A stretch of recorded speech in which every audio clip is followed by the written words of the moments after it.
नमस्कार, मी तुमचा आपला रावण. आज बायको अचानक लॅबवर आली आणि म्हणली आपल्याला किराणा आणायला जायचंय. मग काय काढलं आपलं पुष्पक विमान आणि बायकोला घेऊन गेलो डायरेक्ट स्वस्त बाजारमध्ये. कारण सध्या रावणाकडे पैसे नाही, लंका जळालेली आपली. मग स्वस्त बाजारात आतमध्ये गेल्यानंतर सगळ्यात पहिलं कॉस्मेटिककडे जाऊन आपण तेल, फेसवॉश वगैरे सगळं गोळा करून घेतलेलं आहे. आपल्या आपल्या कामाच्या वस्तू आपण गोळा करून घेतलेल्या आहे सगळ्यात पहिल्या. मग बायको म्हणली आपल्याला विमानात फिरायला जायचंय. तिचं स्वप्न आपण एक दिवस नक्की पूर्ण करणार, तुम्ही फक्त मला फॉलो करा.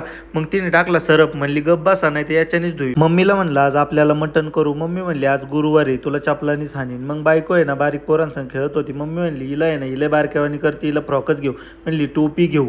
मग गिटार संघ खेळत बसली. नेमकं चाललं काय होतं मला तेच कळना. मी हुशार आहे, मी आलो पहिला आपलं पुस्तकं बघायला. मग तिने तोपर्यंत पॉपकॉर्न शोधून काढली. या दोघी सासू सोनांचं चाललं होतं हे केळाचे वेपर तर आपण घरी किती काही तोड. मम्मीला म्हणले ह्याचा घेऊ का. मम्मी म्हणली एक सोडून 4 टाइम बाथरूम जाशील. बायकोला म्हणले तर तुझ्या आणि दिस. तिचं उत्तर ऐका. तिने तर आपली डायरेक्ट जिरवलीच, बोलायलाच काय ठेवलं नाही. पण प्रेम लय तिचं, मला गुलाब दिलेलं आहे. आपलं काय प्रेम कमी नाही तिच्यावर. आपण तिला डायरेक्ट अॅनाबेलाची बावली दिली, मग एक किंडर जॉय दिलं, डायरेक्ट विषय सॉल्व्ह करून टाकला. मग आम्ही दोघांनी पण आहे ना गॉगल लावून बघितले, मस्त दिसत होते. मग तिला आहे ना एक नेल आपण चॉईस करून दिला आणि 2 बाया एकत्र आल्या म्हणजे मेकअपच्या गोष्टी बघणार म्हणजे बघणार.